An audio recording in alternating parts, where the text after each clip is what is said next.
Happy that working, stressed for Escher. You think I give you some slides, and even more than slides, as you will see, I'm using little video clips, and without the clips, there's no talk left.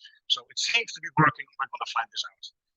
As for the number theory and the numbers, I have to disappoint Imran. There will be no numbers whatsoever. I could almost have given this talk in Dutch. You wouldn't have understand the word, but it would take away very much because everything I'm going to show to you is completely visual. And if you just watch it, you can forget about everything I'm saying. But still, you may want to listen to me since I may add certain things every now and then.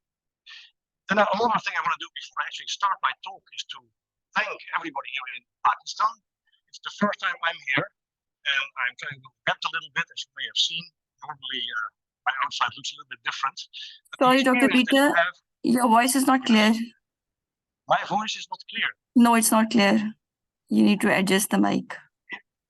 Does it help if I just am very close to my laptop and the desk here, or is it still as bad? No, it's still not clear. It's still not clear. Now it's clear. No. Now it is clear. Yes, now it's clear. Does that mean if I stand here without moving, then it should be okay?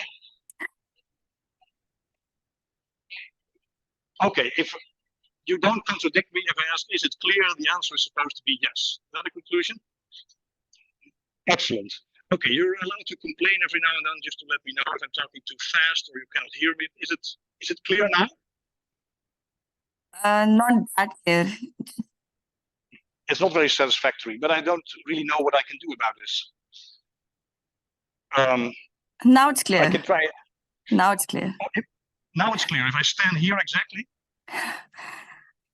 Okay, yeah, so this may be okay, this will then be the first talk in my life that I'm not moving around. I'm well known for sort of going back and forth between the corners of the room.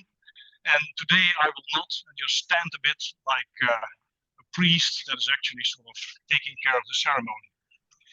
Sorry about that. I was actually in the middle of thanking Pakistan and telling people that whenever you go to a foreign country you've never been to before, which applies in my case to Pakistan, you only have heard things in the news, and typically if a country is far away and only in the news, the only thing you know about it is that it's probably a bad country. Since they have crime and they have terrorists and the government is not good, that's the only thing you hear. If you don't hear anything, of course, that means everything is good, but they don't tell you because that's not news. And if you arrive here on campus at lunch, you realize that this campus is pretty much like most campuses that I've been on. So, and also the people, they have a little bit of different outside, but internally it's exactly the same people.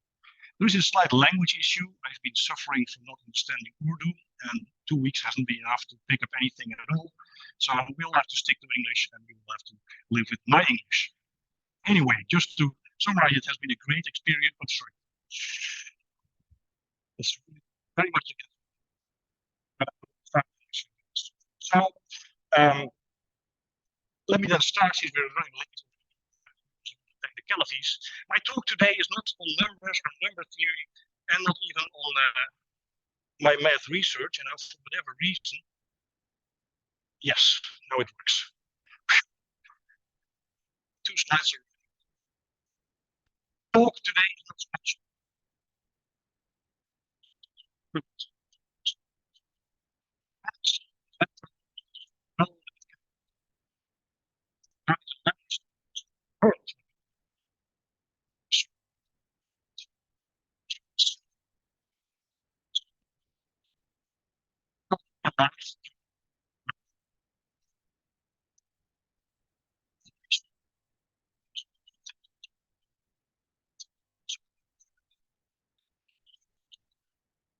Structure.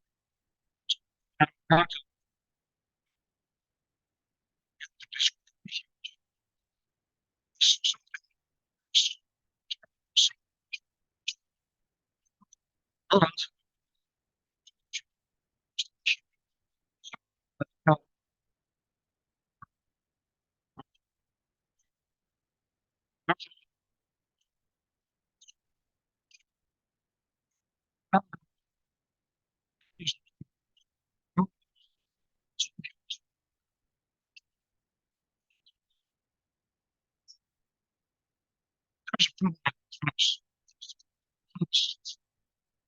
okay.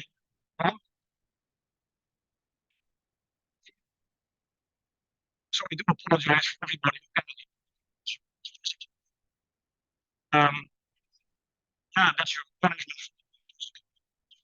You can't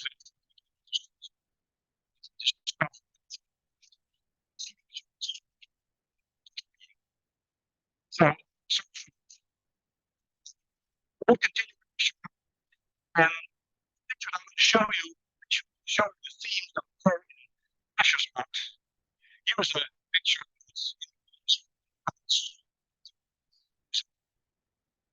that has all the themes that Escher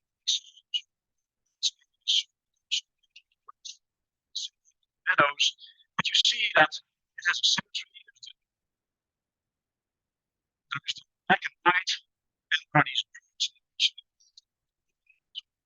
That is something style and plain.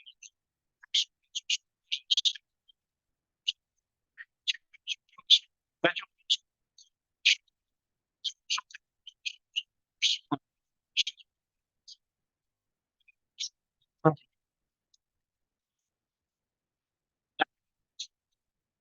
same theme. There's also the tension here between the plane in the back. You see these figures that form a tessellation of the plane. They detach themselves from the plane, actually become figures, maybe not very beautiful, again, black and white, and they encounter, that's the name of the picture, in front and shake hands. Another example in the same vein, this is the hexagonal tiling that you see, that's the flat thing.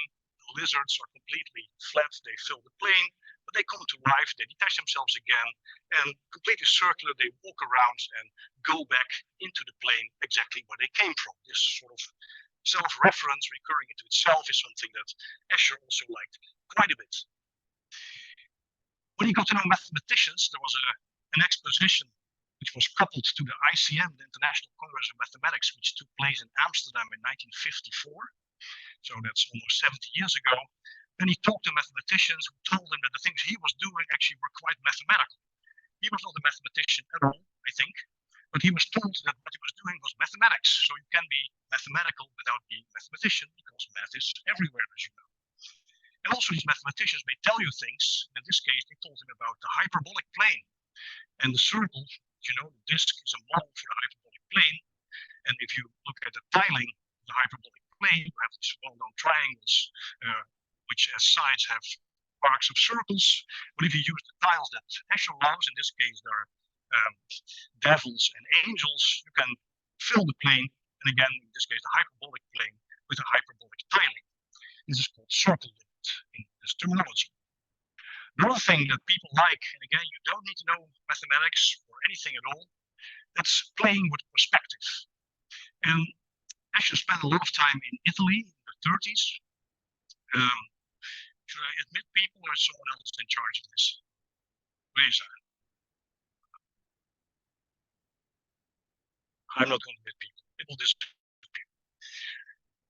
Perspective is something that, I don't know what it is, a mathematician, that's information. Escher liked perspective, and playing with it is you may not see it immediately here, but if you look at this picture, you see it's Italian style building, it's a little bit Mediterranean. Buildings don't look like this in Holland, at least. And the monks on top, there are stairs. They go around. And some of them are going up, others are going down, apparently. And the name of the picture is Ascending and Descending. And if you wonder who's going up and who's going down, it seems that you can keep going up and down and still you're walking in a circle. So something is not exactly right with the perspective. But you cannot point a single point. If you sort of look locally, it looks pretty fine. But globally, there is a mismatch and something has happened. So this feeling, playing with your visual expectations, is something that Escher is very good at. Here's a more obvious example. It's the Belvedere. If you stare at it, then you see various people that locally, yeah, for instance, here's my, let me try and look. This lady, for instance, is looking in this direction in front. And below her, someone is looking exactly in another direction, even though it seems to be the same facade of the building. So it doesn't work. And the letter that you see, it's, if you look here, it's apparently outside the building, but still it stands inside the building. And globally, again, there's all kinds of mismatches that distort the perspective. And the question, what is happening here? The solution is actually hiding here in front a little bit. You see this cube that the guy is holding, and yeah, the points of intersection, well, you have to enlarge it, but you cannot do at this point. If you sort of make things cross in the wrong way, if you interchange front and back, then at the end you get something that cannot exist in 3D. And this is a building that people are unlikely to build anytime soon. Same nature, you see, it's the waterfall, and again, the water which falls down goes into a channel, and it apparently arrives up. In case you didn't get exactly what the problem was, you can animate it. People like playing with these Escher pictures quite a bit, and you see that the falling water goes up again and falls again. So there's the ideal perpetuum mobile if you want, and again, it's unlikely to be constructed in real life. But well, this is what's real life and what's mathematics. The distinction is not always clear. Again, here's an example of 2D versus 3D according to self-reference. That's something we're going to come to in the picture that I'm going to study in this talk. Namely, the hands are actually drawing themselves. So in the plane, there was this flat picture. And as you see, yeah, who's doing what and how does it work? Again, it's something that make people wonder what is happening. This again is something that may remind you of the poster that we had for this Escher talk, where Escher was actually holding a sphere and looking what happened to himself. The mirror image gets distorted if you look at your mirror image in a sphere, and that's something people play with, all these distorting mirrors, right, where you make the plane into something else and then see something else. In this case, it looks like a big sphere has been pushed into the picture, and the balcony is the name of the picture, sort of stands out in the middle in a grotesque way. Okay, this is what Escher is, and you may have seen already some of these things. The picture we are going to study in this talk is called Print Gallery, and it's from 1956. It's a picture that looks like this. So if you stare at that picture, then your eye is guided a little bit in the sense that there is this print gallery. It has an entrance, and you enter, you see all these pictures, it distorts a little bit, and you see this guy at the left standing in the print gallery, and he's watching this print, which has a harbor front. It's actually based on a sketch of Escher himself. This is in Malta, it's in the Mediterranean. And the harbor front, if you sort of go back, then so the conclusion about himself, which again is a picture having perspective. So the question is, what is happening here? And I went around, that is sort of suggested by the picture, since in the middle you see there is a white hole. And this white hole is now used by Escher. You can read it, so it has the date, May 56. MCE are his initials, it has a signature, and it has a number. And if you can read this, it means that this is the second print run, and it's the 20th copy of the 47 that the second print run has. And that's the way things work. It's a lithograph, which means that the thing is printed from stone. The stone still exists. It's somewhere in the US. in an attic. Someone bought it, and it has a cross, if you look carefully, which means it can no longer be used. So it has a finite number of copies that has been printed using the stone, and the cross is to prevent people from using it again. So of course you also want the value of your picture not to approach zero as a function of time, especially if you're doing this for a living. And the questions that we want to ask are not exactly mathematical questions. Namely, first of all, this feeling, what is happening here? How do you create this picture? How do you get such a funny shape? And why is there a hole in the middle? Most people who produce pictures don't put white holes in the middle. Is that a necessity? Is that supposed to make it more beautiful? Or was there no other way to actually get around this hole? And as you see, this is not exactly mathematics, but we'll make it into mathematics. And the story that I'll be telling you actually goes back to Hendrik Lenstra, who was my supervisor in Berkeley, 80s. This is from the beginning of the century. If you work in California as he did, and you're Dutch like I am, then you have a home country and you have a country where you work. That happens more often in academia. And it means you have to commute a little bit to see your relatives. And if you have to move between California and the Netherlands, you have very long flights, even if it's non-stop. It's 11 hours to San Francisco, where Berkeley is, from Amsterdam. And during one of these long flights, Hendrik was leafing through this airline magazine, as people do, a little bit bored, and he was looking at the picture, since Escher is sort of an export product, so this will probably KLM. You read the Holland Herald, whatever it's called, and it will say something on Escher, that's a local product. And he was thinking, what is happening here? And the solution that he came up with was the beginning of a project that involved other people in the number theory group that we created in Leiden in this century, in the last 20 years. It will give you pictures, movies, as you will see in a moment, to analyze the structure of this print gallery. So the question is, what is the structure behind it? What is actually, how would you want to make such a picture yourself? What would you do? How do you need to draw this? In other words, it sounds a little bit like a mathematical question. And first of all, you may think that Escher as an artist, people sometimes think of mathematicians as people that sort of look at the ceiling, the stars, and then there's a spark of inspiration. They realize, that's the way it is, and they just write it down. If you have to produce such a lithograph, you have to carve the stone for one thing, which is something that really takes quite some time, and you cannot have any errors, right?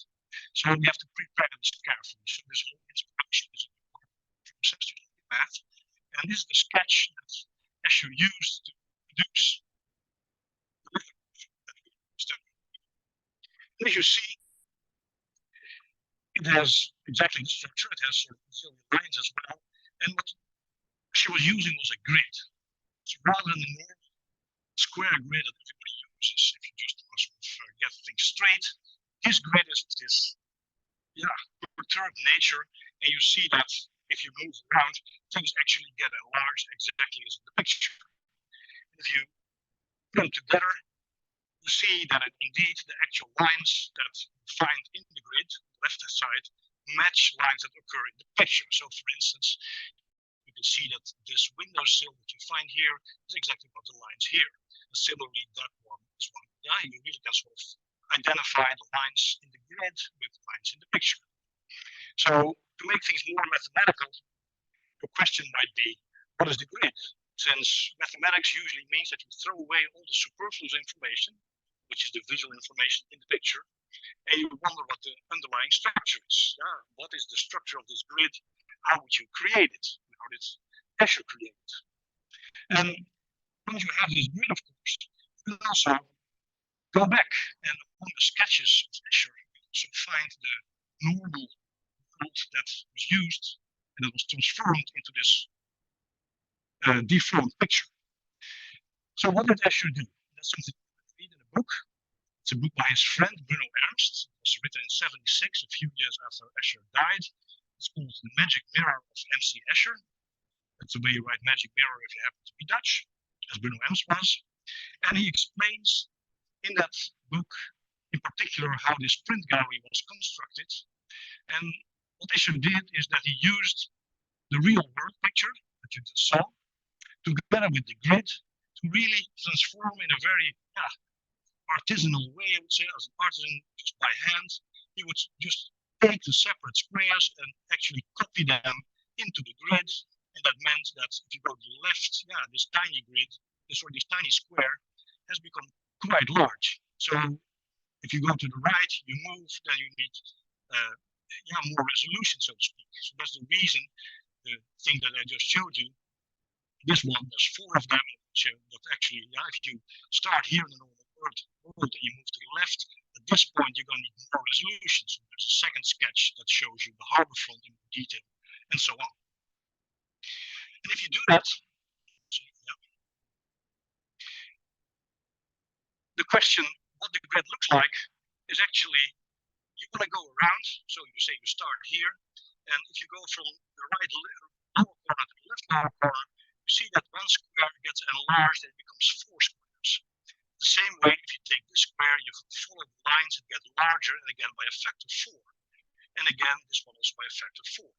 So the structure apparently is that if you move around the middle of the picture, every time you take a quarter turn, you gain a factor 4. So one way to explain that, if you do that, if you come back, you have to enlarge your picture by 4 factors 4. So here are the numbers that Imran was asking for. You have to do a 2 exponentiation. If you don't know what it is, 4 to the 4 means 4 times 4 times 4 times 4, which is 256. Meaning that this picture that we're looking at is actually equal to itself if you enlarge it by a factor 256. And then if you happen to be Dutch, you say, that's an effect, that's called Droste. The French also have a word, and I'm not sure whether it exists in Urdu, and we can discuss after the talk, but this is something that can be said in Urdu as well. Since even in English it doesn't exist, so there's no excuse, you can say it in Urdu if you can. I'm happy to hear what the effect would be called in Urdu. And here is sort of a visual thing to actually make the point clear.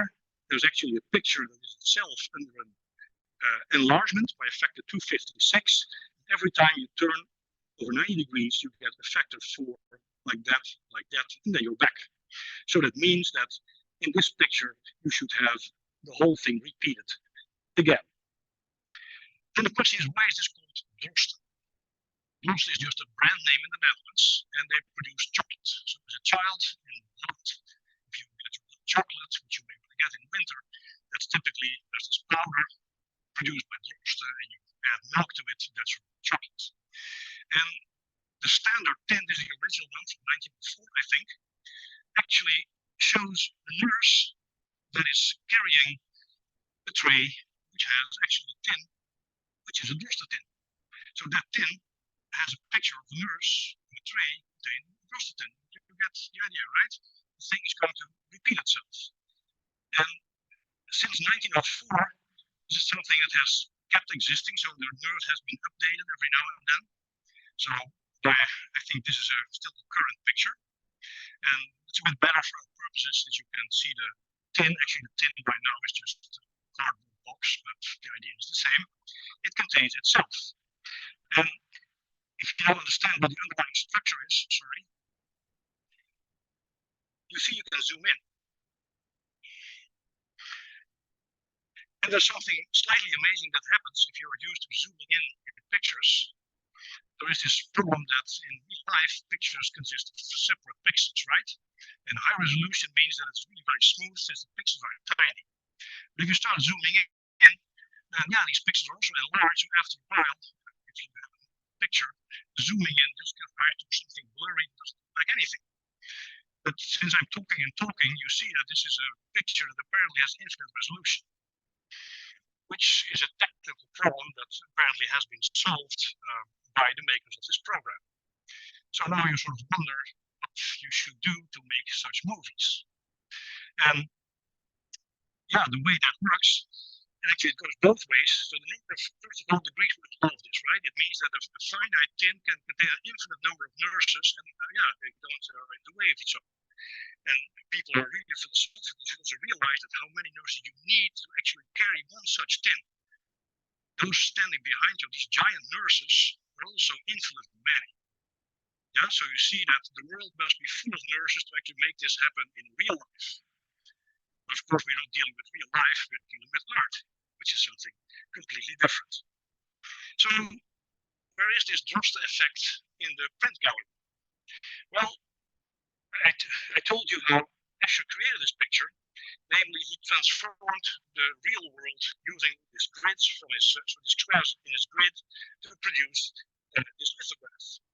And of course, if you know how it works, having read Bruno Ernst, you can think, okay, you can just get the original picture back, which should be a Droste picture then, and see what it looks like. And if you do that, that's what we did in Leiden a while ago, you can just retransform it in the other direction. You see that you get a picture. So this is going to be the Droste picture. First of all, this whole group is not something like it's spiral. It's a part of your picture. You can see that if you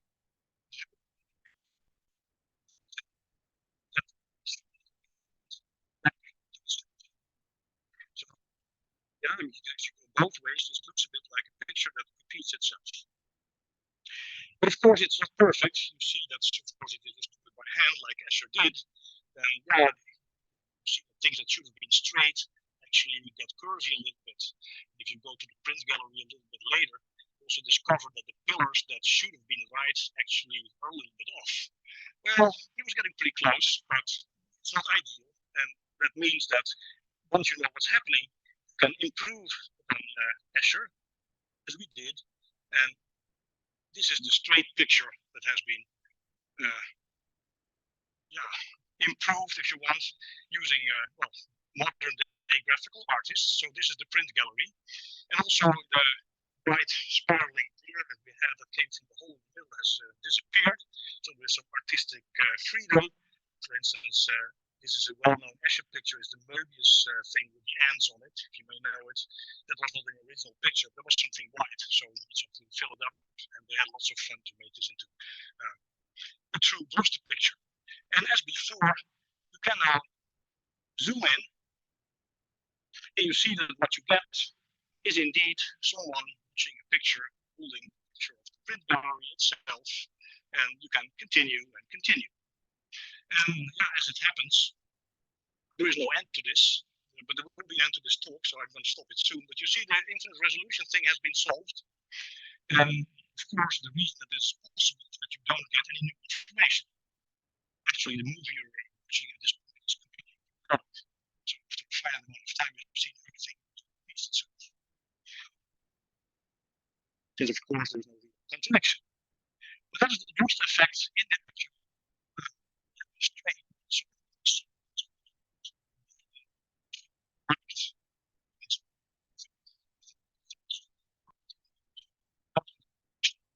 Where is it? And the description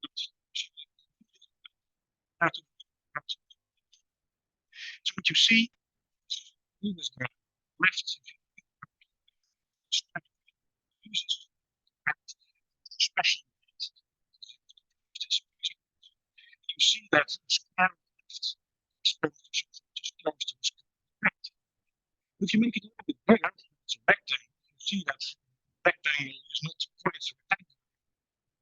Curve the world that I should be using in the sense that you have right angles, but the oval picture is much less rectangular. And once you go around it, you don't get back to the rectangle. So walking around to the left here, if you do that in the picture here, then you end up in a different point. But it's also the same point. It corresponds to the same point in the real world. So that means that in your first picture, there's points that actually should be the same. And it doesn't depend on the picture. Grid, you see exactly the same happens if you walk around, and if it's too large, you're going to end up in something like this. So the conclusion is that if you look from the middle of the picture, the point here, which is close by, actually is the same point in the real world, at least, as the point there. So what does that mean? Here's the picture. You have a plane, and certain points are going to be the same as other points, because there is a repetition, but it's not of the easy kind that you know from the standard Droste picture. This is a different kind of repetition. Namely, what you have to do is not just enlarge, but at the same time you should rotate. So it's invariant under rotation followed by an enlargement. And if you look at the picture, you see the scaling factor is about 18 if you sort of measure it a little bit. And the angle is not too far from 180, so the half turn, but close to 160 degrees. And this factor 18 makes the whole picture disappear. So that's a shame. However, once you know what's happening here, now we do know, we can just fill up the hole by using the underlying structure. So this is what you get. And you see that the white hole is gone. Also, the picture is a little bit neat. It's no longer the sketch of Escher. This is modern graphic art, if you want. And you really have to zoom in. So here's again the movie. To see what's happening, if you zoom in while rotating, you discover that indeed this guy in the print gallery is watching a print which has a picture of a print gallery with the guy watching the print, and so on. Okay, so now we understand what happens, and the question is, where's the mathematics? So as I said, this talk, even if you cannot hear my voice, you don't lose much. You just have this blur you may think is Dutch, actually, just you cannot understand it. But you see all the pictures. And this being a math audience, you know that you also need to have some math in your talk. So what can we say about the underlying math? If you as a mathematician get this question, can you construct a grid somehow with the property that if you go around, you enlarge everything by a factor 256? What is that grid supposed to look like? And Escher actually sort of discovered this by trying. This is the back side of his grid, and you see he grew the part in the middle since he screwed up the first time, cut it out, replaced it by a new piece of white paper. And yeah, the center is something difficult to analyze, but he managed to find something up to the hole where he stopped. He said, it's complicated. And in the book of Bruno Ernst, which is now the English translation, since I don't think that you appreciate too much Dutch today. So Escher just struggled and tried to do this, but and he somehow came to these curved lines that you find in the actual grid. And as you've seen, these rectangles are no longer rectangles in the curve, but the right angles actually remain the same. So remaining square, preserving angles is something that nothing mathematics. This is just melting. Yeah, the map between the three is conformal itself. And here's a picture. If you have a normal grid, you apply a complex analytic function. That's what you learn in complex analysis. You get an image which is still grid-like, but it's perturbed. You do have right angles, but distances are preserved. So that's conformality. And once you know how to talk about conformal maps, then you're doing mathematics. So let's do some mathematics. What is a Droste picture? So you take the plane, and you call it the complex plane, and being invariant under a factor like 256 means that every complex number is a pixel. It has to have some kind of color or whatever information. And you know that if you, from the center, multiply by 256, you get exactly the same pixel, because it has to be invariant under multiplication by 256. I've been teaching a course on group theory here. It means that actually, if a point and all the multiples by 256, the powers are the same, that means that's a coset that you have a color. So we deal with a factor group. The origin is a bit weird, but so you know if you move one pixel, it's going to be the same, right? So for practical purposes, C is the same as C star. One pixel is missing. And then you have a group, C star, multiplication, and there's a subgroup generated by 256. You're coloring the cosets. So the points in the picture are actually defined the cosets of the multiplicative group generated by 256. That's what the formula means. And all the non-mathematicians that may be listening don't hear what I'm saying anyway, and they'll say, wow, look at that. That's complicated math. That's even a Greek letter on the right. And they'll be impressed. But it actually makes things work. And the right-hand side, you see you have the same C star, but the factor is not 256. It's a true complex number. So it has an absolute value, somewhere close to 18 in practice, but it's not real. So if you mod out by such elements, you get a subgroup generated by a complex number. And once you show it to a mathematician, that has the thing. And these are actually yeah. anything which locally looks like the complex plane and somehow globally is something different is called a Riemann surface. And in this case,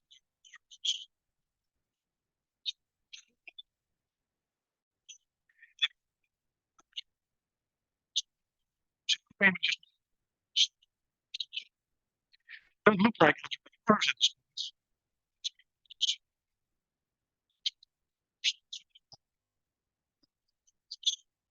Still to that you get that was torus is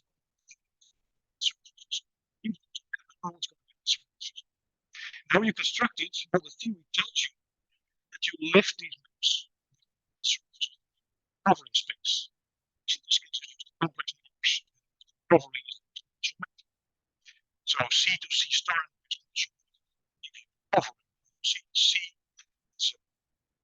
It's in space, and the theory tells you that on that level, the map is actually extremely simple. It's just multiplication by a complex number. This is what people call complex multiplication, the theory of elliptic curves. So on that level, it's completely trivial to find that map.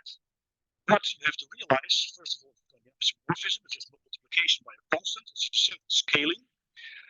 But you have to use some complex analysis. Since what does complex analysis tell you? If you use the exponential map, then there are some stuff at the top that may disappear every now and then. But you know that the complex exponential map has a period 2 pi I, right? That's the vertical period of the map. So that means on the top, we're going to have the complex numbers, and the object that you're looking at is the complex numbers modulo the log of 256. Take the e power, you get c star modulo 256, and there's a 2 pi I. This is the way people usually talk about elliptic curves in practice. You take a complex plane and lattice. And if these things are constant, that means lattice 256 gamma. 2 pi I is the thing that you don't see at the top. These lattices, they look completely different, but they're conformal. You see, this little triangle that you see here is going to be having the same form as there's a right angle and it has sides that you see in the picture. So I'm talking about this triangle. So the top here is gone. This triangle is just rotated smaller on the right. And the quotient, so if you do log 256 2 pi I and you divide it by log 256, that's going to be the same as 2 pi I, which is standing here, divided by log gamma. So the conclusion is, we have a theorem. You just have a value for gamma that you can compute. There's a unique value that makes this work and make it work in practice. And if you compute that gamma, then you see that the exact value that you really have which is something which is pretty close to what Escher sort of manually computes. Argument lens is a generated lens. You see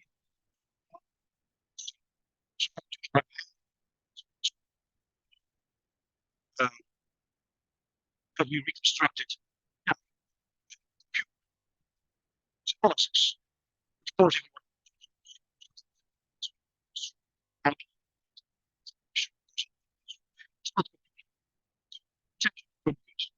of course, the result is a piece of art.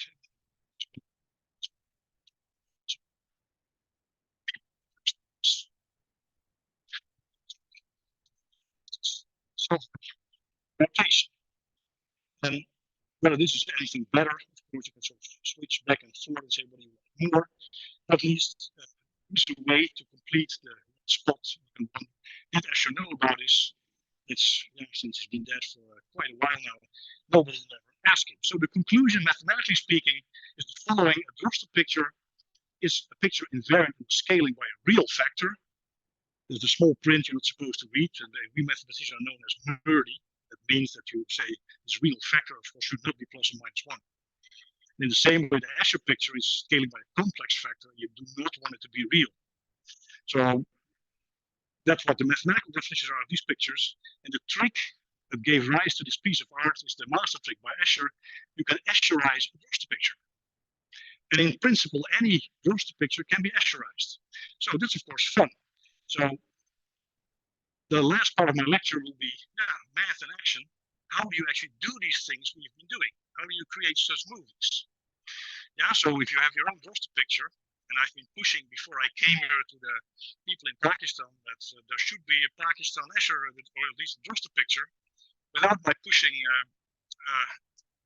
even with my pushing, it didn't materialize. So that's the homework exercise for my students. Next time I'm here, I want to see a true Pakistani Droste picture. I think it does exist, but I cannot prove it. So what do we do mathematically speaking? We have the exponential map, and you know that if you do complex analysis, this is enlarging left to right. If you go in the vertical direction, it is rotation. So that means that the visual information that you have, if you want to enlarge a picture, if you take the logarithm of that information, so the thing on the left is the logarithm of the thing on the right, and you see that the problem that you have in the actual picture, which is that you need infinite resolution here, disappears under the logarithm. It becomes completely periodic. The second merge is the same as the first one, even though here she becomes quite a bit small. And that's extremely useful. So to fill the whole plane, you don't need a lot of information. There's one basic tile.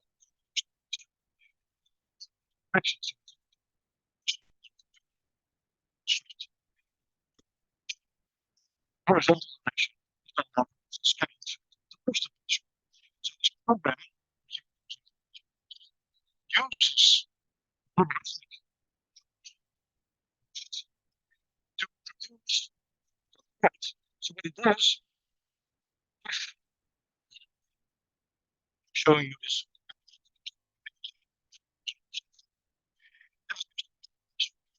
from the left, everything is in the picture.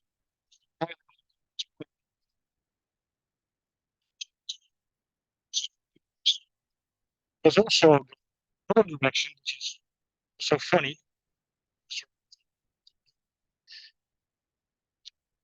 That's this one. So rotate direction in the plane, that becomes rotation. And that's interesting. Stop. But you can also move in the direction to describes this picture. Turn, you see, this is a true Escher picture where you have to move it and rotate at the same time. So any Droste picture, if you twist it just like Escher did, becomes an Escher picture. And you can twist it in various ways. You can also do the other way around, like this. That also works. And that's a funny way. Given a Droste picture, you can Escherize it in various ways. So ideally, I would have done this to a Pakistani picture, but create the Pakistani Escher thing here on the spot. But that's going to be next time. Whenever I give this talk, I try and adapt it to the local public. And that's a little bit of a touchy issue, since of course the grid is completely mathematical, that is apolitical, not about anything, everybody agrees. But as soon as you put on visual information, they say, well, here's my nurse. They say, well, she has a red cross, not a red moon, right? So it's a Christian nurse, apparently. And then you have all this information, you start discussion, okay, let's not take it to something else. So you have to be careful, and depending where you go, you get different pictures that you can try and use. So rather than one Pakistani picture, I'll show you a few pictures that I've been using on different parts of the globe. And as I said, there are these sensitivities, especially respect that you can do, not do. Pakistan is here, so around.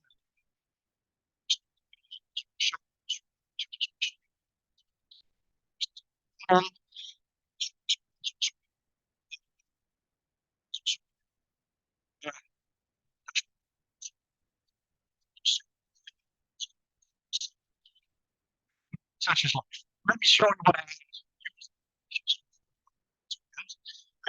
And let's start with something that is from Germany. I don't think people have wrong feelings with Germany these days. That was different 7 years ago in Holland. That was our former enemy. and so on. But as time passes, it always gets better. You forget. And this example was given to me when I gave the stop in Iran long ago. The lady came to me and she said, "Look what I have.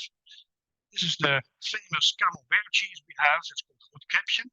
That's the fairy tale figure you may know. Roodkapje is she's called Little Riding Red Hood or something, I think, in English, but the wolf that eats her. It's a funny story, not so relevant here.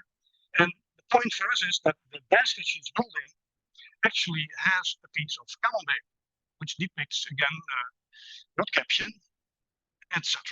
So there you go. You see, this is something we can deal with. It's a repeating picture, and it's actually a very beautiful one. And whenever you have such a picture, you can feed it to this program and make it zoom in, and you see that Roodkapje gets repeated over and over again.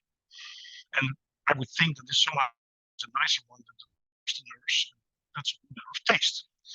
And also, you can Escherize it if you like this more. Sorry, that was sometimes the wrong button. This is the Escherized version, and because the camembert box itself is something that has a nice circle, you see exactly what happens to the picture. The circle actually becomes a spiral under this multiplication. So this is a spiraling version. You can do it in this direction. If you prefer, you can also go in the other direction.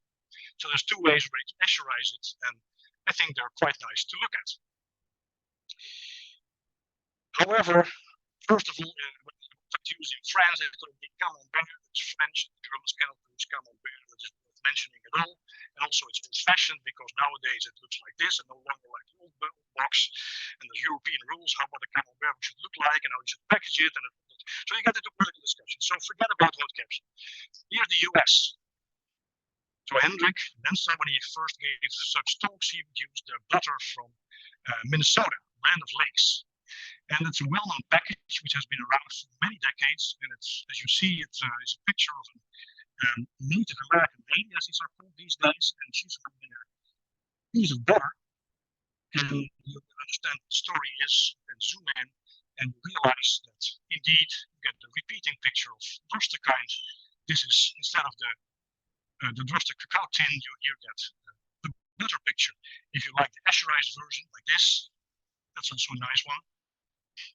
And you can drive on the left and the right, and in your Escher pictures you can also turn right clockwise and counterclockwise. There's various variants you can actually create. And then last summer, actually a year and a half ago almost now, I was in the press. I found out that something has happened after all these decades. The Native American lady had disappeared. And I wondered why that was, because it sort of killed my famous example of the Droste effect in the US. And it was actually a political issue in the sense that during COVID, when everybody was looking at other things, Land of Lakes removed the Native American products that caused an uproar because it had been around for decades. So why would you do that? And that has to do with how you deal with Native American women. It's a political issue that we don't want to get into. And also, my purpose is thinking that there was a quite long issue filling up the hole. Land of Lakes, a nice picture. They created a hole exactly. So again, that makes it unsuitable as an example to use. This is Colombia. It is baking powder. And that's also very nice. It's baking powder. It is exactly the kind of thing that you want. And you can spiral it. It looks like this. But people say, Royal? What's royal about this? And then you hear that Royal is a US company that actually produces this in Colombia. And yeah, colonial things in the Western world are also very tricky. Colonialism is also very wrong. So if you use a colonial product, again, politics, it's not easy. In France, when I gave it the first time in Paris, in the Centre de Bourg, we had a nice example, which is the cheese, which is called La Vache qui rit, the laughing cow. And the laughing cow, you may not see the Escher Droste picture immediately, but she has these earrings, and the earrings are actually packages of the laughing cow. But they have a slightly different form, so they're not conformal to a circle. So that requires a little bit of working with the thing. So we tilt the package a little bit to make it as oval as the earring is. And once you do that, you discover that what you get is a picture that's actually Escher nature. So it's a combination of enlargement and rotating, and then it really repeats itself. And if you Escherize it, the cow will become sort of funny, I think. People call her then Dumbo, this elephant that you have in the Disney movies, right, with the big ears. And if you do the other way around, it's also still quite funny. And nowadays, my daughter became vegetarian, and this is also ham, which is pork meat. So I don't know whether people here are getting vegetarian, they may do so in due time. And it's doubly wrong because it is pork meat, and it's also about vegetarian point of view, is not what you have. So also, this is something that you may not want to use. And then I went to Marseille. This year I was in Marseille for a special semester. I asked them, what is your local? Here's the picture. I got pigs. And as you see, this lacagon is a French word. It designates this one actually. It's a word that is local dialect and sort of unknown in most of France until 10, 15 years ago.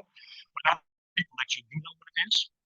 And yeah, it's a kind of picture that I wouldn't expect to find here. So I did actually check again whether this is something I can show. Locally, there is not much of a problem in the sense that there's a fridge magnet that they sell in the tourist tours, and I bought one which is on my fridge, and you get this lady, and you can use her exactly the same way as all the previous pictures. You see that bottle of beer that she's holding on her tray is again a copy of the original picture. But again, first it's alcohol, it's a lady which is not properly dressed, so it's not exactly ideal for Pakistan. So I really need this Pakistan picture, but you didn't give it to me. So I'm really counting on you. Next time I give it somewhere else in Pakistan, lunch, you can still show pictures like this, right? If you go somewhere else, I would be a little bit hesitant to do this. And yeah, I really want you to provide a decent picture. Even if you pressurize her, people sort of start looking at the art rather than at the lady. Still, it's maybe not exactly optimal. Anyway, so these are various examples that you may have.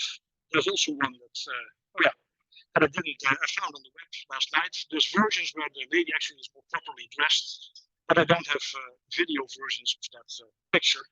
So we'll have to do without lacagon. Also, there's the winter version, which is even nicer. It has the same repetition. So if you have more time, then next time I'll do the winter version of lacagon. Everybody will be happy. Final one is the Italian one. It's the Fiat Lubrificanti. And it's, as you see, a guy which holds his hands and feet. He has this boxes of oil. It's motor oil that you use for the car. And as you see, it's a kind of picture you've probably used to by now. You can rotate and enlarge and discover that the picture that you get is, again, Escher picture. Escherize it either this way, if you want, the other way. Good. So there's many ways you can do this. To conclude, let me tell you that left and right Escherizing, as I've been doing, actually there's just two versions of the whole set of transformations you can use. You can pick any point in this lattice and say that's going to be my 2 pi I. So you will scale it. Then it has a 2 pi I. It has to have that some more gamma, which is something else. And these gammas, yeah, they fill up the plane, and you cannot see in much detail what these pictures are. Let me just show you a few. So this is the original Escherized picture where you just move it. You see that one I've shown already. If you pick one of the other points, for instance, this is the rotating round, which is also nice, I think. But if you get further away from the origin, this is one without rotation. This is the square of the Escher picture, complex analytically speaking. Or you can say, well, this is far away from the origin. This is a little bit of rotation and more zooming. And you see that if you look at this, and sometimes people complain that they look too much at this, and if I increase the speed, then they sort of try and find the guy where he's standing, and after a while you get pretty dizzy. Here's another example. So these are all conformal equivalences of this picture. It gets really wild if you move away from the origin, so maybe that's what you should do if